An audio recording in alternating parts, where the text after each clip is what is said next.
Assalamualaikum warahmatullahi wabarakatuh. Sahabat kisah mistik, di balik usaha yang tampak sukses, kadang tersembunyi rahasia kelam yang tak terjangkau oleh nalar manusia. Malam ini, kami akan mengajak Anda menyelami aroma busuk di balik dapur sebuah pabrik tahu. Sebuah suara tangis yang tak pernah berhenti terdengar dari ruang fermentasi. Bukan suara manusia biasa, tapi jeritan dari arwah yang terikat oleh perjanjian darah. Inilah kisah mistik yang kami angkat dalam balutan fiksi Islami. Bersiaplah, karena Anda akan menyaksikan sendiri bahwa tidak semua rezeki datang dari kerja keras. Sebagian datang dari jalan syirik yang mengundang laknat. Selamat datang di Tumbal Pesugihan Pabrik Tahu.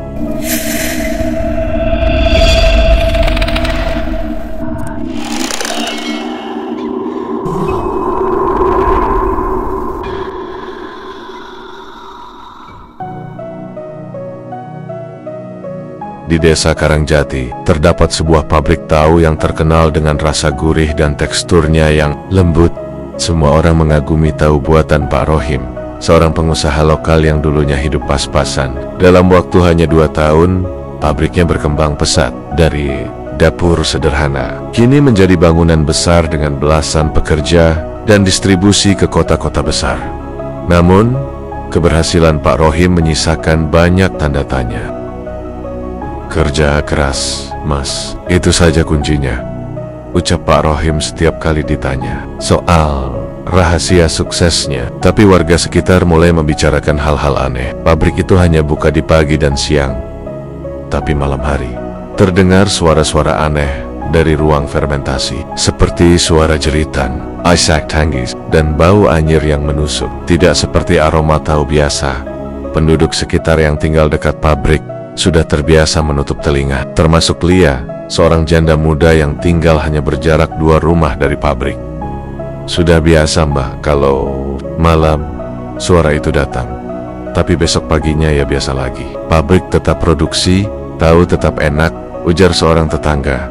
Namun bagi Lia, suara itu bukan hal biasa, karena ia pernah bermimpi aneh seorang perempuan dengan tubuh putih, berlendir, matanya kosong, menatap dari balik jendela fermentasi. Aku masih hidup, tolong. Pagi itu, kabar duka menyebar di pabrik tahu Pak Rohim. Yusuf, salah satu karyawan bagian fermentasi, ditemukan meninggal dunia dengan kondisi mengenaskan. Tubuhnya terbujur kaku. Di antara tumpukan kedelai yang belum direndam, matanya terbuka, lebar menatap lenggit-lenggit ruangan.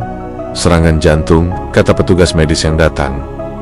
Tapi para pekerja tahu, Yusuf tidak punya riwayat sakit. Malam sebelumnya, ia mendapat giliran lembur di ruang fermentasi karena salah satu mesin pemanas rusak.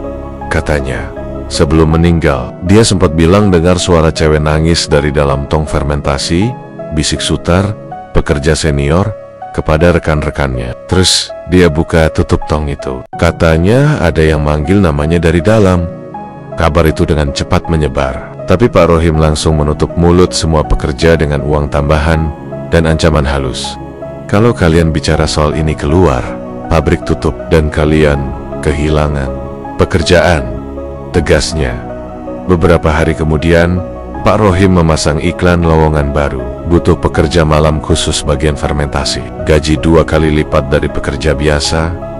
Lia, yang mendengar kabar itu, merasa gelisah. Sebagai tetangga paling dekat, ia mulai merasakan hal-hal aneh.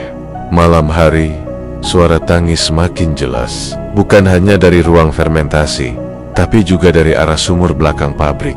Dan malam itu, seseorang datang melamar kerja ke pabrik. Namanya Eka, seorang gadis muda dari luar desa. Saya mau kerja malam. Pak, saya tidak takut. Saya biasa kerja di pabrik, ucapnya tanpa gentar. Namun saat Eka melangkah melewati ruang fermentasi, tubuhnya seketika gemetar. Ada hawa dingin dan bisikan lirih seperti suara perempuan berkata, "Jangan masuk, nanti kamu seperti aku." Hari pertama, Eka bekerja dimulai pukul 8 malam. Pak Rohim sendiri yang menemaninya berkeliling pabrik, menunjukkan tempat-tempat penting, termasuk ruang fermentasi yang terletak paling belakang, dekat sumur tua yang ditutup dengan plat besi. "Jangan pernah buka pintu ini kalau nggak perlu," kata Pak Rohim. menunjuk pintu baja ke ruang fermentasi. Jaga suhu, awasi tekanan, dan pastikan tidak ada yang masuk. Paham? Eka mengangguk, tapi hatinya tak tenang. Sejak pertama kali menginjakkan kaki di pabrik itu, ia merasa ada sesuatu yang mengawasinya, bukan dari mata manusia, tapi sesuatu yang dingin, berat, dan penuh kebencian. Sekitar pukul 11 malam, saat Eka sedang memeriksa suhu ruangan, tiba-tiba lampu ruang fermentasi redup, hanya menyisakan cahaya kuning temaram dari lampu darurat di pojok ruangan. Suara itu datang lagi, tangisan lirih, lalu berubah menjadi jeritan. Jantungnya berdegup kencang. Ia mencoba meyakinkan diri bahwa itu hanya halusinasi. Tapi, saat ia mendekat ke salah satu tong fermentasi besar, suara itu makin jelas. Seperti ada yang menggedor dari dalam. "Aku di sini, tolong aku." Dengan tangan gemetar, Eka menyentuh sisi tong. Permukaannya dingin, tapi dari dalam terdengar suara kuku mencakar logam. Saat dia menunduk, terlihat wajah pucat seorang wanita dengan rambut basah dan mata melotot menatapnya dari pantulan logam. Seketika, Eka terjatuh ke belakang, menabrak rak kontainer tahu. Ia lari, tapi pintu besi di belakangnya terkunci otomatis. Sementara dari dalam tong, jeritan itu berubah menjadi tawa cekikikan. Suara wanita yang penuh dendam. Malam itu, Eka pingsan di dalam ruang fermentasi. Esok paginya, Pak Rohim menemukannya tergeletak lemas di lantai dan langsung membawa ke ruang administrasi. Ia tidak dibawa ke klinik, tidak ke rumah sakit, hanya diberi air putih dan doa-doa yang entah doa apa. "Kamu terlalu sensitif," kata Pak Rohim pelan. "Tapi tenang, kalau kamu kuat, nanti lama-lama biasa. Itu bagian dari tempat ini." Eka hanya bisa menatap Pak Rohim dengan wajah pucat. Di dalam hatinya, ia tahu ada yang sangat salah dengan pabrik tahu ini, dan ia mulai menyusun rencana untuk menyelidiki semuanya, termasuk suara dari sumur dan siapa sebenarnya sosok wanita yang terus-menerus memanggil namanya. 3 malam berturut-turut, Eka terus mendengar suara yang sama, selalu berasal dari tong fermentasi paling ujung. Tapi pada malam keempat, suara itu berubah arah. Kali ini terdengar dari arah sumur belakang. Suara itu lirih, seperti merintih. "Air ini penuh darah. Mereka buang aku ke sini." Eka tidak tahan. Ia nekat menyelinap keluar dari ruang fermentasi dan berjalan perlahan ke belakang pabrik, membawa senter kecil. Di belakang sana, tertutup semak dan tumpukan kayu, berdirilah sumur tua yang ditutup dengan plat besi berkarat. Ada bekas tali tambang terpotong di sisi mulut sumur, seolah seseorang pernah diikat lalu dijatuhkan ke dalam dengan napas tertahan. Eka menyorotkan senter ke celah plat besi. Dek, dari dalam sumur terlihat mata seorang perempuan pucat, hitam kelam, penuh luka dan darah. Mata itu tidak berkedip, dan dari sela plat keluar bau busuk bercampur amis yang sangat menyengat. Eka terjatuh mundur, tapi sebelum sempat bangkit, ia mendengar langkah kaki mendekat. "Ngapain kamu di sini?" Pak Rohim berdiri di belakangnya. Wajahnya tidak seperti biasanya pucat dan penuh keringat. Matanya menyala kemerahan dalam cahaya senter. "Maaf Pak, saya cuma ada suara dari sumur." Suara Eka gemetar. Pak Rohim mendekat lalu berbicara dengan suara datar tapi dingin.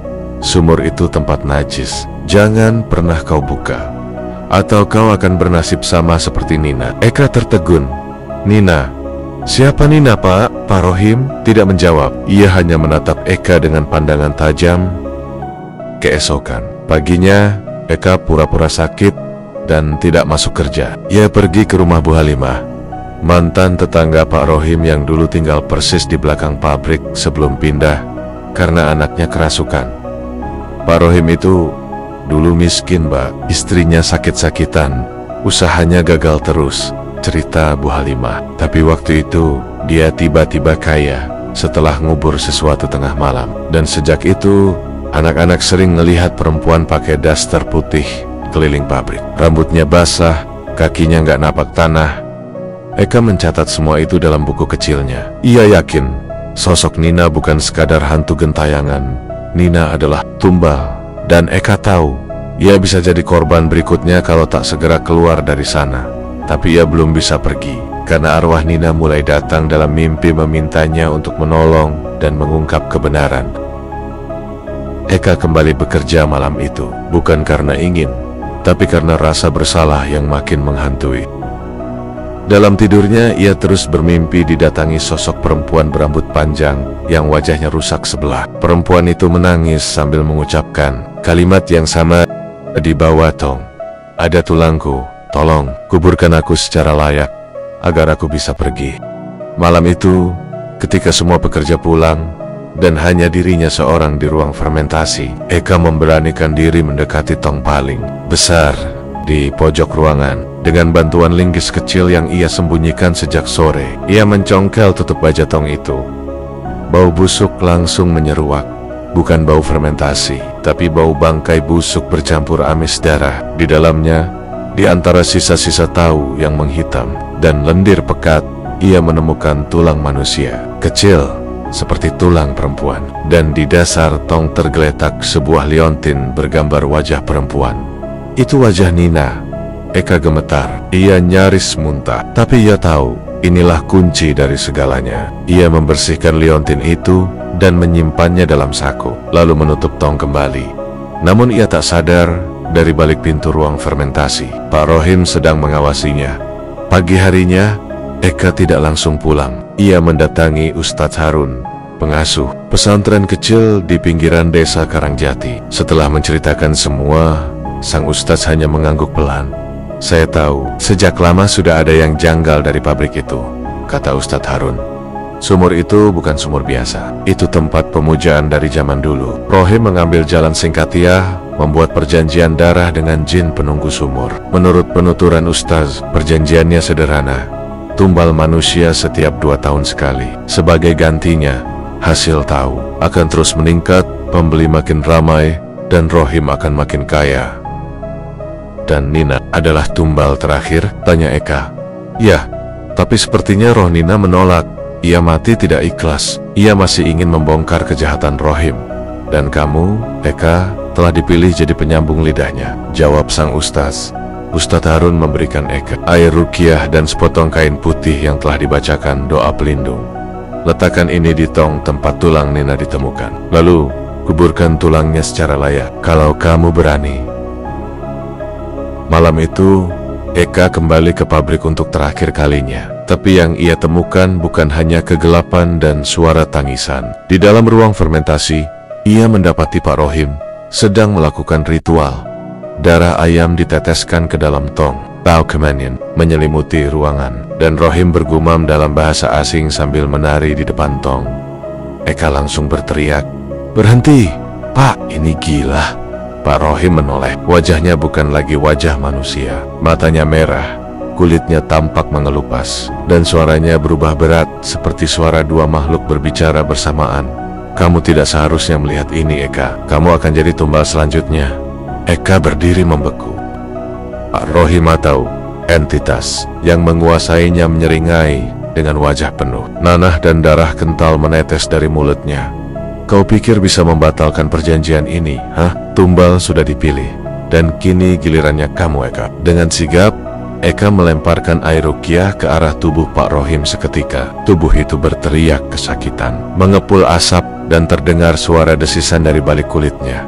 Suara-suara jeritan memenuhi ruang fermentasi. Bukan hanya satu, tapi banyak. Seolah arwah-arwah dari semua tumbal bangkit malam itu. Mereka menangis, merintih, memohon keadilan. Eka lari ke arah tong tempat tulang Nina ditemukan. Dengan cepat ia membuka tutup tong dan meletakkan kain putih. Berdoa dari Ustadz Harun di dalamnya, "Tolong, izinkan aku menguburkanmu. Aku akan akhiri semua ini." Tiba-tiba ruangan bergetar. Dari dasar tong, asap hitam pekat naik bersama suara jeritan perempuan yang mengguncang langit-langit. "Aku tidak mau di sini lagi." Lantai pabrik retak, lampu pecah satu persatu. Pak Rohim yang masih terbakar oleh efek air ruqyah menyeret tubuhnya menuju Eka dengan wajah setengah meleleh. Jangan kau bawa dia pergi. Dia milikku." Namun sebelum Rohim sempat menyentuh Eka, Sosok hitam besar jin penjaga perjanjian muncul dari dalam tong. Ia mencengkeram tubuh Rohim dan membawanya masuk ke dalam tong fermentasi, disertai suara jeritan panjang yang menggema dan diakhiri dengan keheningan mengerikan. Saat itu juga, seluruh ruangan menjadi dingin. Jeritan berhenti, dan tong fermentasi, tempat roh Nina dikurung, retak. Isinya meleleh menjadi darah hitam yang perlahan menyerap ke lantai. Eka pingsan di tempat. Pagi harinya, tubuh Eka ditemukan oleh warga yang curiga karena ada asap aneh dari pabrik. Ia segera dibawa ke rumah Ustadz Harun. Dengan izin aparat dan saksi dari desa, Ustadz Harun memimpin penggalian tanah di belakang pabrik, dekat sumur tua. Di sanalah tulung Beliwalang Nina dan barang-barangnya dikubur dengan layak, disialatkan dan didoakan. Tak lama setelah itu, pabrik tahu Pak Rohim ditutup permanen. Tidak ada lagi yang berani membuka ruang fermentasi. Bahkan, sumur tua itu kini ditutup dengan beton dan dipagari doa-doa. Warga percaya, arwah Nina telah tenang. Tapi kejadian itu meninggalkan trauma mendalam. Dan dari hari ke hari, pabrik tahu itu mulai rusak dengan sendirinya. Dinding mengelupas, atap runtuh, dan tanahnya menjadi tandus. Eka kembali ke kampung halamannya. Tapi sebelum pergi, ia menyempatkan diri berdoa di dekat makam Nina. Maaf aku terlambat, tapi semoga kamu tenang sekarang. Aku janji akan terus mendoakanmu.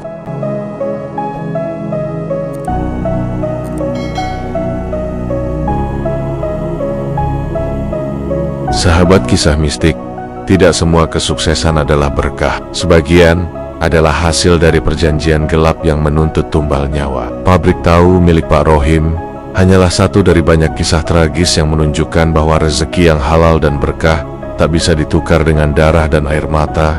Dan cerita Nina kini tinggal kenangan, tapi bayangannya masih tertinggal di ruang fermentasi yang kini sepi, tak pernah dibuka kembali. Sampai jumpa di kisah selanjutnya. Wassalamualaikum warahmatullahi wabarakatuh.